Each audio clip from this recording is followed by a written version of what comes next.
The July market data for San Antonio is in.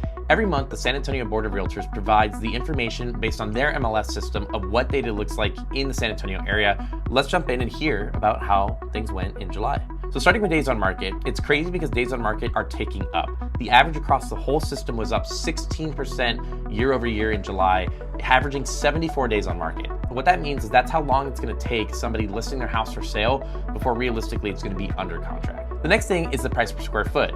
That's, again, kind of a metric on the pricing. It talks about how much your home is in a price per square foot dollar amount. That only increased slightly to $181 a square foot on average across the San Antonio market, which is pretty good. But again, slightly going up and bucking that trend that people would expect of going down. The next stat that's pretty cool is list price to sold price. We hear a lot of people talking about how there's great deals out there and you can go submit low offers and get a great deal.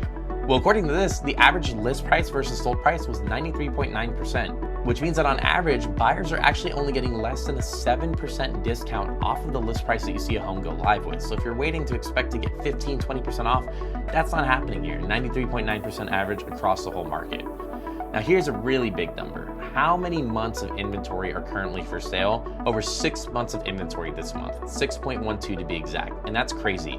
That means that with all the buyers that are in the market right now and how many homes are being sold per month, it would take over 6 months right now to clear out all the existing homes.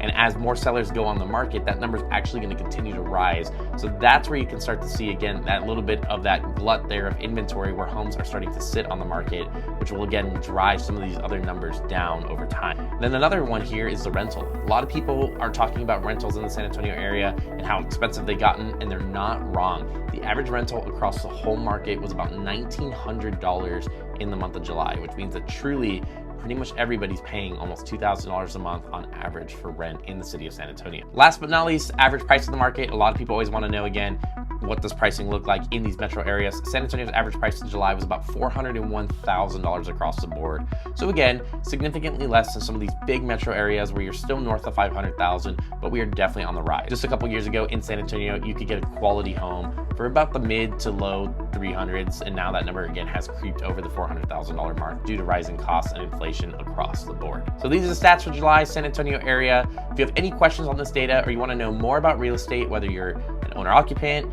an investor, anything like that, first-time home buyer, please reach out to me and my team. We would love to help you learn what this data means and how we can use it to get you an aggressive deal on a brand new home in this market.